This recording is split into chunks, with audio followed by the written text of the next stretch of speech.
In one project in the United States, information has been gathered on 300 innocent people, 300 defendants who were convicted of crimes they didn't do. They spent 10, 20, 30 years in prison for these crimes, and now DNA testing has proven that they're actually innocent. And when those cases have been analyzed, 3/4 of them are due to faulty memory, faulty eyewitness memory. This is Elizabeth Loftus. She's an American psychologist, and she attended Stanford University and UCLA. She has been studying memory for many years. Many people believe that memory works like a recording device. You just record the information, then you call it up and play it back when you want to answer questions or identify images. But decades of work in psychology has shown that this just isn't true. Our memories are constructive. They're reconstructive. Memory works a little bit more like a Wikipedia page. You can go in there and change it, but so can other people. Well, why is this important? Eyewitnesses use their memory to recall events after a crime has occurred.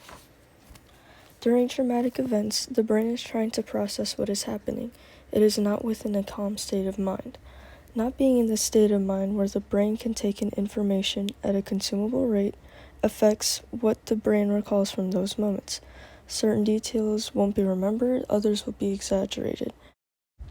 Eyewitness testimony should not be used as the primary evidence in a criminal case because memory is not reliable. Therefore, the burden of proof should be more relied on DNA. An example of faulty memory would be Lydell Grant's case. Grant was falsely accused of murder and sent to life of imprisonment. As many as 6 eyewitnesses were relied on with their credibility to witnessing his alleged committing of the crime. According to an article written by the ISHI report in 2021, quote, Dr. Ambers, who was a forensic science expert, reviewed the DNA mixture recovered from the victim's fingernails during autopsy and preliminary assess to see if Grant's DNA was potentially present in the mixture. After studying the DNA mixture for a short period of time, which was less than 30 minutes, it became obvious that an unknown foreign male profile was present, that is, an autosomal STR profile from a man who was not the victim or Lydell Grant, unquote.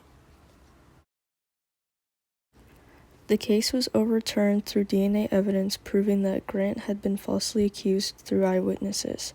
He was released from prison in 2019 after being imprisoned for nearly a decade. The reason Grant was able to find help in overturning his case was through the Innocence Project.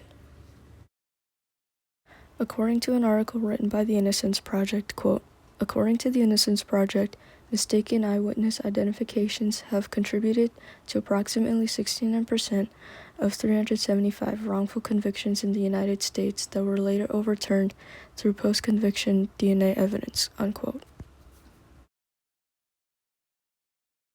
Half of the convictions were wrongful, proving that eyewitness testimonies are anything but credible. DNA evidence was used post-conviction, which was led to the case to be overturned. They decided to use DNA evidence after someone was convicted instead of using the information when convicting. On the other hand, some cases have been rightfully solved with the help of an eyewitness. The drawing described by the eyewitness was put side by side with the found killer and was shown to have more similarities than differences. In 1995, a woman by the name of Patricia Barnes was 61 years of age when she was found dead in a ditch. The killer, Douglas Keith Korn, had left DNA on the victim's body and from a cigarette butt nearby. It took 27 years for the case to finally be solved, but when the case resurfaced and detectives finally got the name of the killer, his picture and the witness's description were put side by side to show that the witness's account was pretty accurate. While an eyewitness helped prove the case, they only confirmed that the man found was the right one through the description. DNA evidence was used to prove that Crone was the killer indefinitely. According to an article written by the Association for Psychological Science, quote, confirmation bias is likely at play. People notice the times when they accurately remembered some person or detail in their past, but tend to forget it at times when their memory failed them. With the prevalence of video cameras capturing almost anything we do, it is easier than ever to check memories against actual recordings of events. Unquote. Bias has a very big factor in memory. People claim to remember something perfectly, but tend to fill in the gaps with details that would have made sense that day. Memory is not always reliable, even if you believe you have perfect memory. Therefore, even when witnesses claim to know what or who they saw, it is not always accurate. Factors like concentration, interest, necessity, and emotional value have a big impact on remembering a certain event. Eyewitness testimonies should not be the backbone of evidence in a criminal case because memory is not reliable. Therefore, the need for evidence should be relied more on DNA.